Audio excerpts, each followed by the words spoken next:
एक व्यक्ति जब दोपहर में अपने घर पहुंचता है तो वो देखता है उसकी 10 साल की बेटी खून से लथपथ हालत में पड़ी हुई है। उसे लेके जब वो हॉस्पिटल में जाता है तो डॉक्टर उसे डेड डिक्लेयर कर देते हैं। आखिर किसने किया था उस मासूम सी लड़की का कत्ल, जानते हैं आज के इस वीडियो में। आदाब, नमस्कार, मैं नाजिम सिद्दीकी आज आपको जो कहानी सुनाने जा रहा हूँ, ये कहानी है हैदराबाद की। हैदराबाद में एक जगह है कूकटपल्ली, वहाँ की ये कहानी है। वहाँ एक छोटी सी फैमिली रहती है। फैमिली में 4 लोग होते हैं। पति कृष्णा सिंह, उसकी पत्नी रेणुका सिंह और 2 बच्चे होते हैं। बेटे की उम्र होती है 3 से 4 साल और जो उसकी बेटी होती है उसकी उम्र होती है 10 साल। अब जो पति होता है कृष्णा सिंह, वो नौकरी करता है मोटरसाइकिल रिपेयरिंग की दुकान पर। और जो उसकी पत्नी होती है रेणुका सिंह, वो एक प्राइवेट हॉस्पिटल में जॉब करती है। अब जो उसका बेटा होता है छोटा 3 से 4 साल का, वो भी प्ले स्कूल में पढ़ रहा होता है। और जो उसकी बेटी होती है 10 साल की, वो नॉर्मली स्कूल जाती है।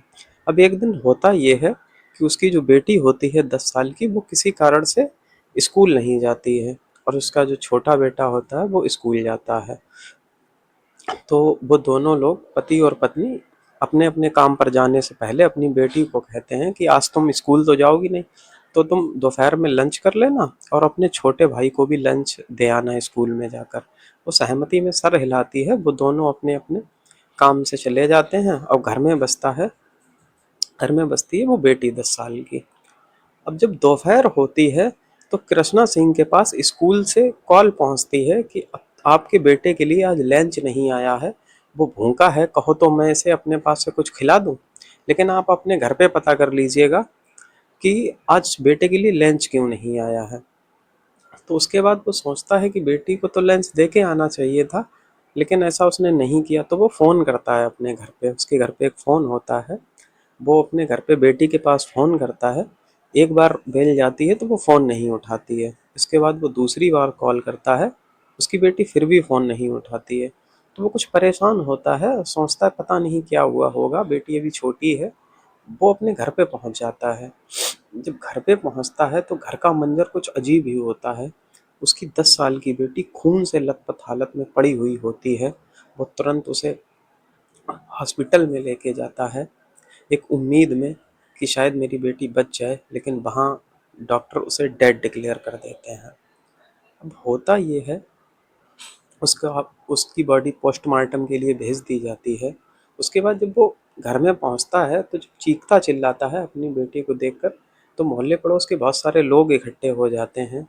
अब पुलिस भी आ जाती है। अब पुलिस जब पूछताछ करती है कि किसने मर्डर किया, तो एक लड़का होता है पड़ोस ही उनका, 13 से 14 साल का, वो सामने आता है और बताता है कि मैंने 10:30 बजे के टाइम दिन में आवाज़ सुनी थी कि वो 10 साल की लड़की कह रही थी कि पापा बचाओ, पापा बचाओ। उसके बाद उनके ही पड़ोस में रहने वाला एक एआई इंजीनियर होता है, नवयुवक, वो सामने आता है और वो बताता है कि मैंने जो कृष्णा सिंह की छत पर एक नवयुवक को देखा था जिसकी उम्र लगभग 13 से 14 साल होगी। वो चुपके चुपके से उनकी छत पे जा रहा था। तो मैंने सोचा कोई बच्चे हैं शायद खेल रहे होंगे। उसके बाद उसकी रिपोर्ट आती है, पोस्टमार्टम रिपोर्ट आती है। अब पुलिस बयान मैच करती है कि जो उस लड़के ने दिया था, जो 13 से 14 साल का पड़ोसी होता है, उसने बयान दिया था कि 10:30 बजे के टाइम वो हेल्प हेल्प चिल्ला रही थी। लेकिन जब पुलिस वाले रिपोर्ट से मिलान करते हैं तो उसमें डेट का टाइम ही कुछ और होता है, वो टाइम मैच नहीं होता है। उसके बाद पुलिस वाले उस एंगल से जांच करते हैं जो एआई इंजीनियर ने दी होती है। तो वो बताते हैं कि 10 से 13 से 14 साल का कोई नवयुवक है जो उनकी छत पर जा रहा होता है। उसके बाद वो उस पड़ोस में पूछताछ करते हैं। तो जब वो 13 से 14 साल का लड़का होता है उसके घर पे पूछताछ करते हैं, तो वो बताते हैं उसके माँ बाप कि उस दिन कुछ नया अचानक उसने लड़के ने किया था। वो काम ये किया था कि वो आया और उसने खुद से नहाया था, जो वो पहले कभी नहीं करता था। खुद से उसने अपने कपड़े भी धोए थे। उसके बाद पुलिस वाले उस 13 से 14 साल का जो लड़का होता है उससे पूछताछ करते हैं।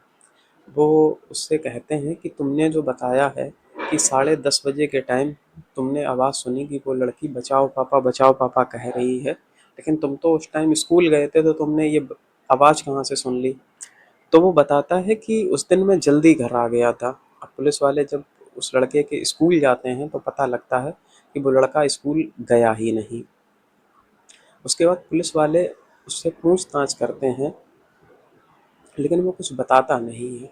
पर पुलिस वाले उसके घर पे जाके तलाशी लेते हैं, तो तलाशी में एक किताब मिलती है उसके लड़के की, उसी की हैंड राइटिंग में। उस पे लिखा हुआ होता है कि घर के अंदर जाना है, पैसे और कुछ कीमती चीज़ें चुरानी हैं, उसके बाद सिलेंडर को बाहर निकाल कर उसमें आग लगा देनी है। पुलिस वाले जब उस लड़के से पूछताछ करते हैं और उससे कहते हैं ये राइटिंग तो तुम्हारी है, तुमने ही लिखा है, अब तुम ये बताओ कि तुमने ऐसा किया क्यों? तो वो लड़का बताता है कि मुझे एक बैट चाहिए होता है, जो इस एमआरएफ का बल्ला, जो इस लड़की के घर में था, और पिछले महीने इसके घर में एक बर्थडे पार्टी थी। जब मैं वहाँ गया था तो मुझे वो बैट काफ़ी अच्छा लगा था, इसीलिए मैंने प्लान बनाया कि मैं इसके घर पे जाऊँ और वहाँ से वो बैट चोरी करूँ, और उसके बाद कुछ कीमती चीज़ें, पैसा चोरी करूँ, और जब घर से बाहर निकलूँ तो घर में आग लगा दूँ, इसके लिए जिससे कोई शक ना कर पाए कि घर के अंदर कौन आया था।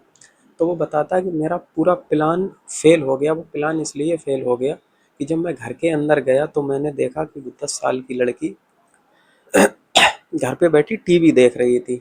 तो जब मैंने कुछ चीज़ें अपने हाथ में ले ली तो उस लड़की ने मुझे देख लिया, और वो मुझसे कहने लगी कि मैं आज शाम को अपने पापा से तुम्हारी शिकायत कर दूंगी जब पापा घर आएंगे। तो ये देख के मैं बहुत ज़्यादा डर गया और मैंने उसका मर्डर कर दिया चाकू से। और चाकू से पोस्टमार्टम रिपोर्ट के हिसाब से उसने लगभग 18 से 20 जगह उसके चाकू मारा था, जिससे उसकी बहुत ज़्यादा ब्लड निकलने से मौत हो गई थी। पुलिस वाले उस लड़के को जेल तो नहीं भेज सकते थे, उसे बाल सुधार गृह भेजा गया 3 साल के लिए। हमारे देश में ये कानून है, जब कोई माइनर जुर्म करता है तो उसे जेल में नहीं डाला जाता है, उसे बाल सुधार गृह में भेजा जाता है। आज की कहानी में इतना ही, मुझे इजाज़त दीजिए। जय हिंद।